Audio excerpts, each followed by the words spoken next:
सासू माँ, गर्भावस्था में तो कामचोर मत कहिए।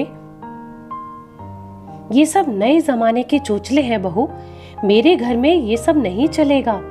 अभी तो बच्चा पेट में आया है और तुम्हारी ये हालत हो रही है, तो आगे क्या होगा? ऐसे ही नाजुक बनी रही तो ऑपरेशन पक्का ही होगा। अरे तुम्हारी उम्र में हमने घर बाहर के सारे काम करते करते ही 3-3 बच्चे पैदा कर लिए थे और एक भी आह नहीं निकली थी हमारे मुंह से। अपनी सास शीला जी की कड़वी बातें सुनती राशि की आंखें भर आई थी। एक तो नया घर, नया माहौल, पहली गर्भावस्था और ऊपर से सास के ताने। एक 22 साल की लड़की जो कल तक अपने घर में घूमा करती थी, हंसती खेलती थी, आज उसे एक परिपक्व महिला के समान रहने को कहा जा रहा था।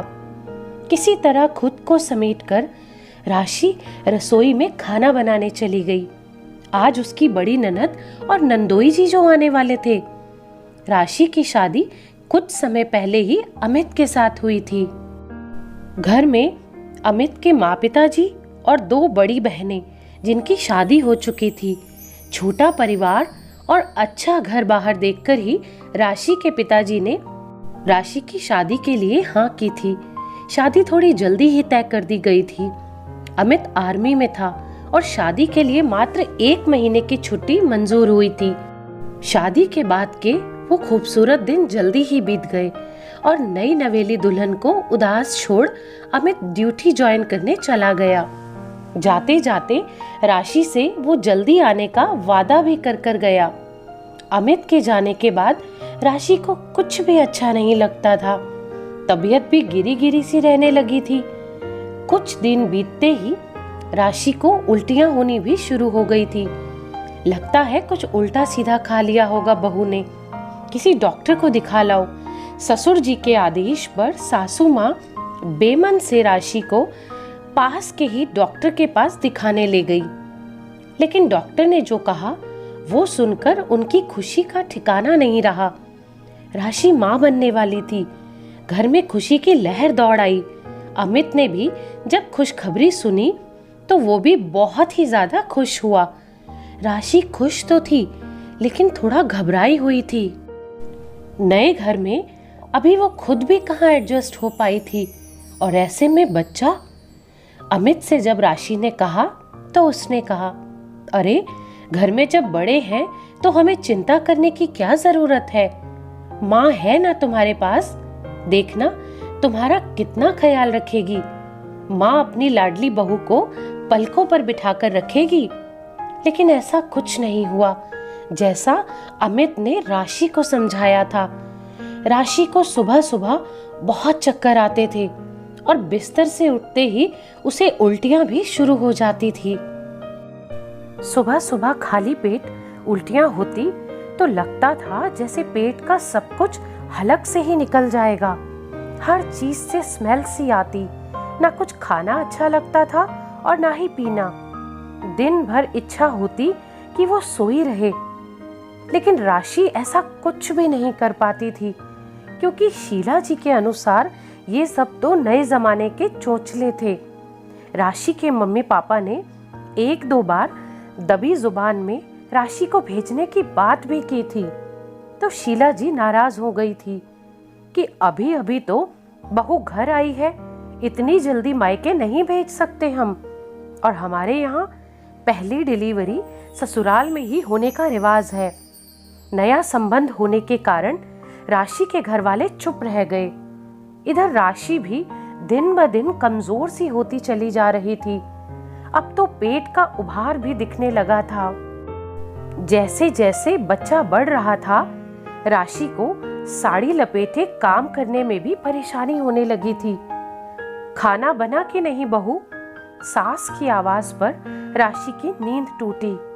जी माँ जी, सब हो चुका है। अभी दीदी के आने में समय है तो मैं अपने कमरे में जाती हूँ। खाना बनाकर राशि अपने कमरे में जाकर लेट गई। उसकी कमर और पैर दर्द से जैसे टूट से रहे थे। बाहर हॉर्न की आवाज और घर में तेज हलचल सुनकर भी राशि की हिम्मत नहीं हो रही थी कि वो कमरे से बाहर आ जाए, लेकिन उठना था तो वो उठ गई। औपचारिकता पूरी करके राशि रसोई में वापस खड़ी थी, रोटियां जो बनानी थी। दीदी, आप ये पानी का जग और सब्जियां जरा टेबल पर रख दीजिए, तब तक मैं रोटियां लेकर आती हूँ। रसोई में खाने का मुआयना करने आई ननद से राशि ने अनुरोध किया। ये क्या भाभी, आपकी शादी के बाद पहली बार मायके आई हूँ मैं, वो भी अपने पति के साथ, और आप मुझे कह रही हैं कि टेबल पर खाना और पानी लगा दूं। क्या कहेंगे मेरे पति कि मायके में भाभी एक दिन भी बिठाकर तुम्हें नहीं खिला सकती? भाभी की हालत जाने बिना ननद ने राशि को सुना दिया और निकल गई रसोई से बाहर। राशि दंग रह गई अपनी ननद की बात सुनकर। आखिर ऐसा भी क्या कह दिया था उसने?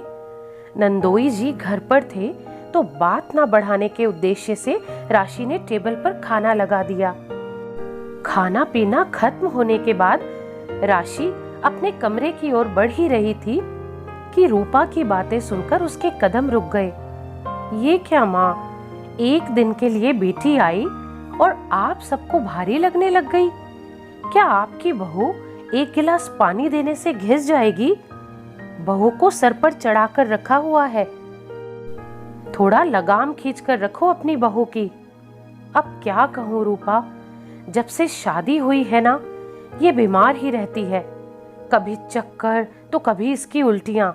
मुझे तो घिन आती है, ऐसे तेज तेज आवाज करके ये उल्टियां करती हैं।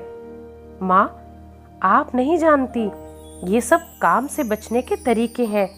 नए जमाने की बहू के सारे ये नए चोचले होते हैं। ये सब काम चोरी करने के बहाने हैं, बहाने। अपनी सास और ननद की बातें सुनती राशि का सर चकराने लगा। वाह जी वाह, मेरी गर्भावस्था की परेशानी आपको नए जमाने के चोचले लगते हैं, मेरी कामचोरी लगती है। चलिए मान लिया कि ये मेरे काम से बचने के तरीके थे, तो कौन सा मैंने पिछले 7 महीनों में आराम कर लिया? क्या एक दिन ऐसा भी आया है कि आपने मुझे आराम करने को भी कहा हो? चाहे कितने भी चक्कर आए हों या उल्टियां हुई हो, मैंने रसोई से कभी छुट्टी नहीं ली। एक औरत, एक माँ होकर भी आपको मेरी उल्टियों से घिन आती थी, लेकिन आपने कभी सफाई तो दूर मुझे एक गिलास पानी तक भी नहीं दिया। माँ जी, आप ना तो एक सास ठीक से बन पाई और ना ही दादी, क्योंकि ना तो आपको कभी अपनी बहू की फिक्र हुई और ना ही अपने आने वाले पोते या पोती की। और हाँ दीदी, मेरी माँ ने मुझे नए जमाने की सारी बातें सिखाई हैं, और ये भी सिखाया है कि घर परिवार में शांति को कैसे बनाकर रखते हैं और कैसे ननद का भी मान रखते हैं। तभी आज तक मैं चुप रही और अमित से भी कभी कुछ भी नहीं कहा, लेकिन अब मैं चुप नहीं रहूंगी। अगर एक गिलास पानी देने से 7वें महीने में मैं घिस नहीं सकती ना, तो स्वस्थ होकर आप भी तो घिस नहीं जाती ना। क्या भाभी की थोड़ी मदद कर देने से ननद का मान मायके में कम हो जाता है? माँ जी, हो सकता है कि आपको उल्टियां या चक्कर नहीं आते होंगे अपने शुरुआती महीनों में, लेकिन इसका मतलब ये तो नहीं है ना कि जो सास को हुआ वही बहू को भी हो।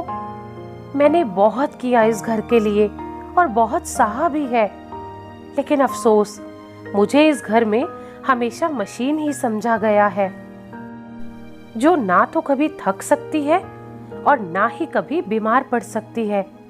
लेकिन अब और नहीं माँ जी, अब मुझे आप माफ करें, क्योंकि मैं अब सिर्फ बहू नहीं हूँ, एक माँ भी बनने वाली हूँ, और अब मैं भी सिर्फ अपने बच्चे के विषय में ही सोचूंगी। अमित को भी अब सब कुछ पता होना चाहिए, और कल ही मैं अपने मायके भी चली जाऊंगी। इन शब्दों में अपनी बात रखकर राशि ने उसी पल अपने भाई को कह दिया उसे लेने आने को, और अगले ही दिन वो अपने मायके चली गई। अपने मायके पहुंचकर जब राशि ने अपनी माँ और भाभी को सारी बातें बताई तो उसकी माँ ने उससे कहा कि बेटा, ये माना कि छोटी छोटी बातें मायके में बताने से अपना ही घर खराब होता है, लेकिन अगर सच में आप पर ससुराल में जुल्म हो रहा है या आपकी गर्भावस्था को मजाक में लेकर आपसे उतना ही काम कराया जा रहा है, तो बेटा इसे आप अपने माँ बाप, भाई बहन से शेयर नहीं करोगी तो और किससे करोगी? ये कोई तुम्हारा पराया घर नहीं है। हमने बेशक तुम्हारी शादी कर दी है, लेकिन ये घर आज भी तुम्हारा उतना ही है जितना कि पहले था। राशि मन में सोचने लग गई कि देखो ना, आखिर ये सच ही है कि माँ माँ होती है और सास सास। वो मुझे सामने से देखकर भी मेरी हालत नहीं पहचान पाई। और माँ को देखो ना, कितनी समझदारी वाली बात करती है मुझसे। 2 दिन के बाद फोन पर जब अमित को भी राशि ने ये सारी बातें बताई तो वो भी अपनी माँ और बहन के लिए बहुत ही ज्यादा शर्मिंदा हुआ और उसने राशि से कहा कि राशि, जब तक मैं यहाँ पर नहीं आ जाता तुम अपने मायके ही रहोगी, क्योंकि तुम्हारी सेहत सबसे पहले जरूरी है मेरे लिए, ना कि घर का काम। राशि मन ही मन बहुत खुश हुई अपने पति के इस बर्ताव के लिए और उसने मन ही मन भगवान को भी धन्यवाद किया कि चलो कम से कम पति तो मुझे ऐसा मिला जो कि मेरी भावनाओं को समझता है। अब उनकी मैं क्या गलती बताऊं जब वो इस शहर में रहते ही नहीं हैं। अगर वो होते तो जरूर वो मेरा ख्याल रखते। तो दोस्तों, आज भी बहू को इंसान न समझकर मशीन समझ लिया जाता है। उसे कुछ भी शारीरिक परेशानी होने का मतलब उसकी काम चोरी से जोड़ दिया जाता है।